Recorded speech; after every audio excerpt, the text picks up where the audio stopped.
Hello, dear students. We will start our lectures of new course, medical diagnosis.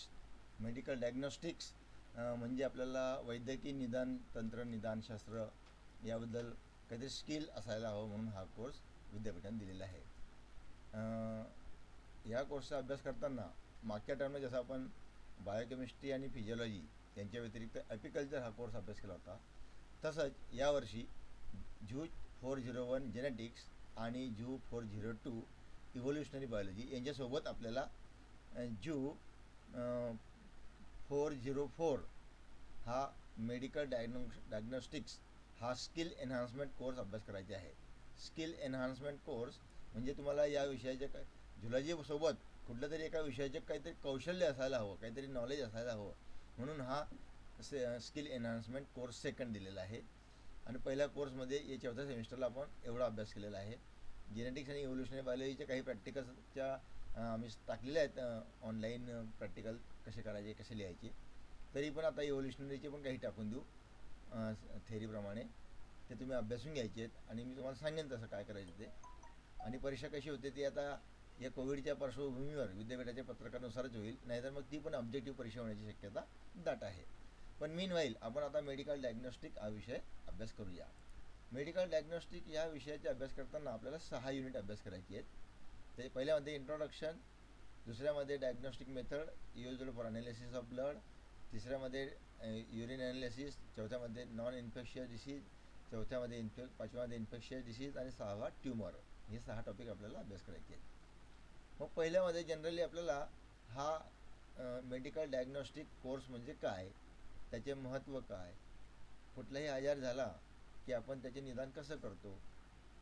एक तर मग रक्त तपासतो किंवा युरिन तपासतो किंवा मग त्या रोगजंतूंच्या काय असेल पार्श्वभूमी तर आपल्याला ब्लड किंवा युरिनमधनं ते पटकन कळतं.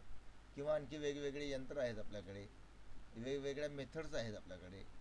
आणि डॉक्टर्स जे काही तंत्र एम्प्लॉईज करतात, जसं बोन वगैरे पाहणे, त्यानंतर MRI करणे स्नायूंसाठी, मेंदूच्या अभ्यासासाठी CT स्कॅन करणे, छातीच्या स्कॅनिंगसाठी CT स्कॅन करणे, एक्सरे करणे शरीरातल्या कुठल्याही भागाचा, अशा अनेक गोष्टी आहेत की त्यांच्यामार्फत आपण आपल्या आजारांचे निदान करत असतो.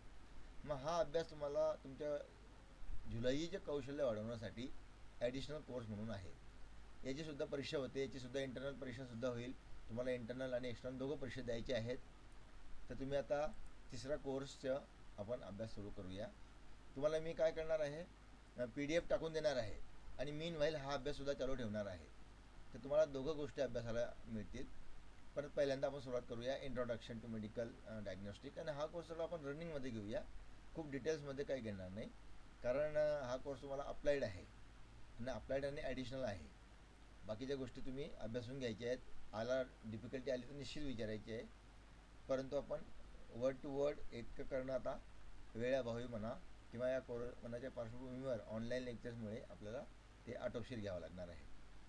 तर इंट्रोडक्शन टू मेडिकल डायग्नोस्टिक्समध्ये असं आहे, डायग्नोसिस म्हणजे निदान या शब्दाचा अर्थ असा होतो की DIA डाया म्हणजे थ्रू, च्या मार्गे, आणि नॉसिस म्हणजे नॉलेज, त्या मार्गाने माहिती मिळवणे म्हणजे निदान करणे म्हणजे डायग्नोसिस.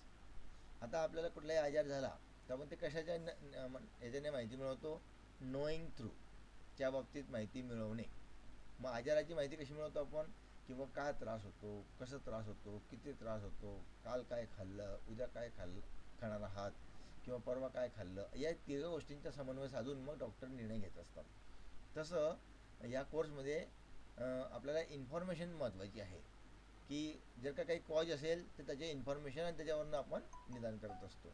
किंवा जर का खूपच दुर्धर परिस्थिती असली तर मग urine test, blood test, sputum test, stool test किंवा आणखी वेगवेगळ्या बॉडीतले फ्लुइड्स टेस्ट करता येतात आपल्याला, आणि त्याच्यावरनं आपण निदान करतो किंवा कुठलं इन्फेक्शन आहे आणि त्याला प्रॉपर आपण औषध देऊन त्याला क्लिअर करू शकतो.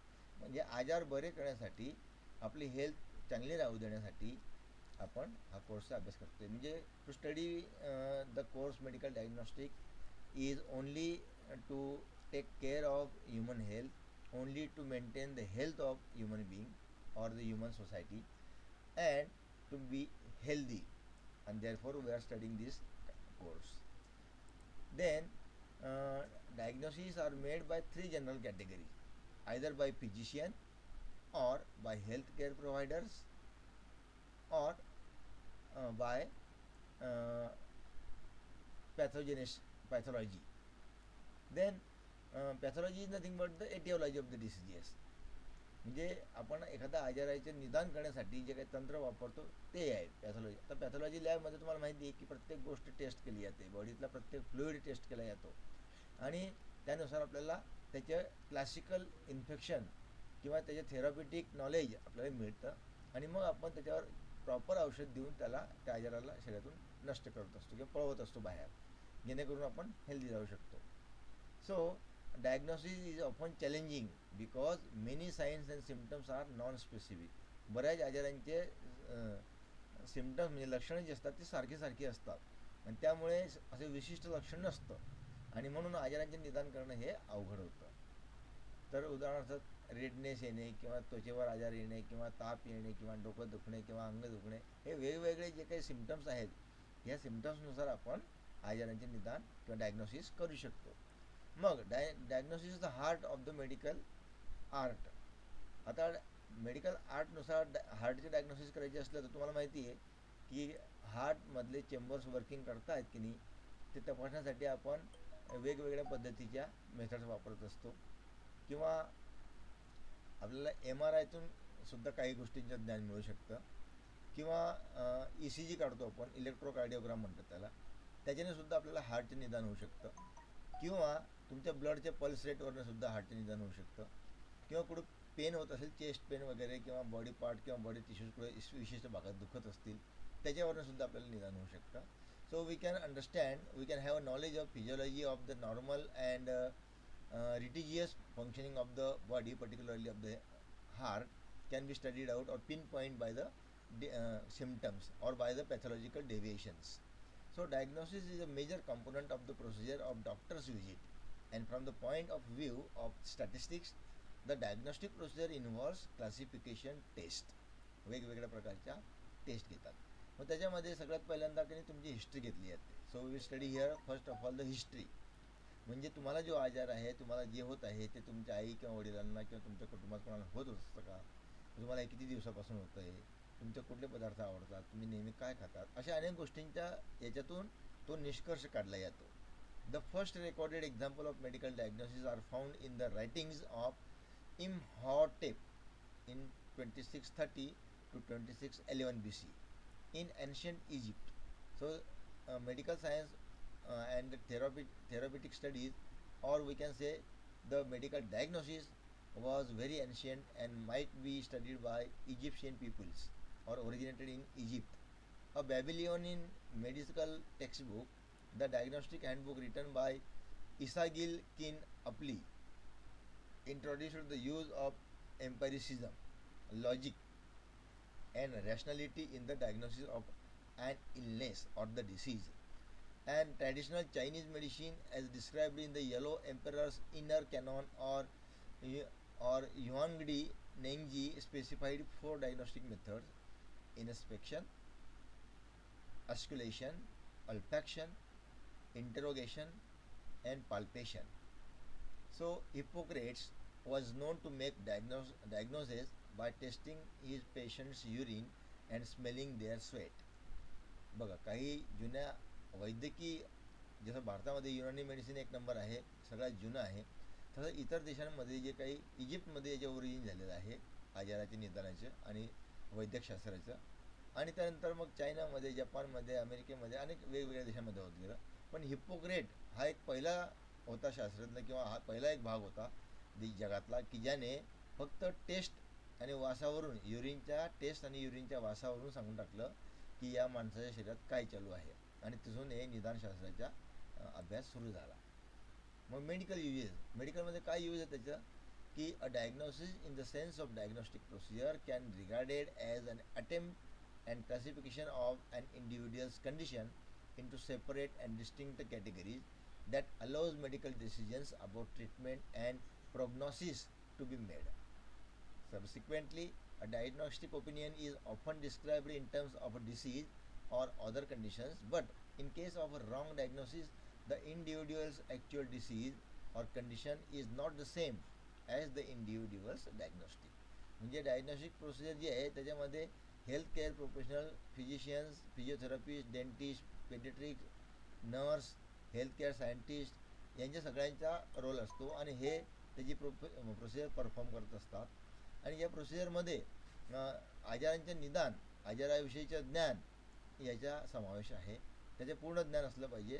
त्यानंतर initial task is to detect medical indication to perform the diagnostic procedure. मग डायग्नॉस्टिक प्रोसिजरमध्ये ॲनाटॉमी बघितली जाते, म्हणजे शरीराच्या आतली रचना बघितली जाते. फिजिओलॉजी बघितली जाते, म्हणजे शरीरक्रिया विज्ञानशास्त्र बघितलं जातं. नंतर पॅथॉलॉजी बघितली जाते, म्हणजे पेशींमध्ये व्यवस्थित कार्यप्रणाली चालू आहे की नाही. नंतर सायकोलॉजी, मानसशास्त्र अभ्यास केलं जातं.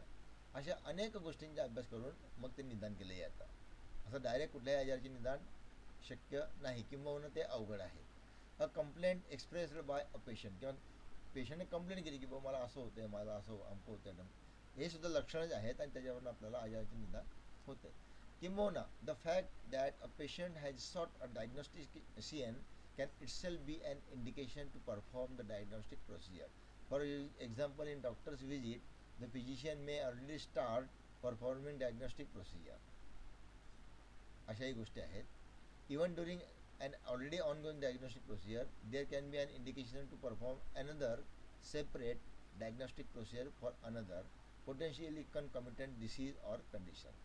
तर त्या प्रोसिजरमध्ये वेगवेगळ्या मेथड्स आहेत, वेगवेगळ्या टेक्निक्स आहेत. त्यानंतर काहीतरी क्वेश्चनरी आहे, त्याच्यानंतर फिजिकल काही एक्झामिनेशन्स आहेत, किंवा काही टेस्ट आहेत ब्लडच्या म्हणा, युरिनच्या म्हणा. तर याच्याने आपल्याला डायग्नोसिस क्लिअर करू शकते. And there are number of methods or techniques that can be used in diagnostic procedure. तर डिफरन्शियल डायग्नोसिसमध्ये वेगवेगळ्या गोष्टींचं, वेगवेगळ्या लक्षणांचं, वेगवेगळ्या आजाराच्या निदानांचं समावेश आहे. तर डिफरन्शियल डायग्नोसिसमध्ये काही ओपिनियन पण घेतलं जातं, काही नंतर काही कन्क्लुजन पण घेतलं जातं. त्यानंतर लाईफ थ्रेटनिंग घटना ज्या आहेत त्यांचाही अभ्यास केला जातो. आणि त्याच्यामध्ये कंडिशन्सचा पण अभ्यास केला जातो, शरीराची कंडिशन कशी आहे, आणि मेडिकल हिस्ट्री पेशंटची घेतली जाते. आता पॅटर्न रिकग्निशन मध्ये कुठल्या पॅटर्न, कुठल्या आजाराच्या कुठल्या कॅरेक्टरिस्टिकमध्ये, कुठल्या पॅटर्नमध्ये हा बसतो, त्या कुठल्या कंडिशनमध्ये हा समावेश होतो, हा बघितला जातं.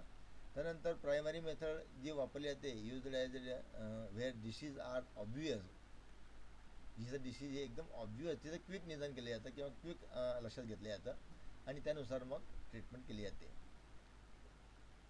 क्लिनिकल डिसिजनमध्ये क्लिनिकल टेस्ट केले जातात. त्याच्यामध्ये clinician interact with the software utilising both the clinicians knowledge and software to make a better analysis. काही कम्प्युटरद्वारा पण निदान केलं जातं. जसं मी आता सांगितलं की इलेक्ट्रोकार्डिओग्राम, तुमच्या हार्टला धक्का लावायची गरज नाही, फोटो काढायची गरज नाही, ब्लड घ्यायची गरज नाही, पण ते मशीन लावून डायग्राफ काढला की तुमच्या हार्टचे चारी पार्ट कसे काम करत आहेत ते लक्षात येतं. तर अशा अनेक गोष्टी आहेत. आपण आजचं टॉपिक इथं स्टॉप करूया, नंतरचे टॉपिक नंतर बघूया.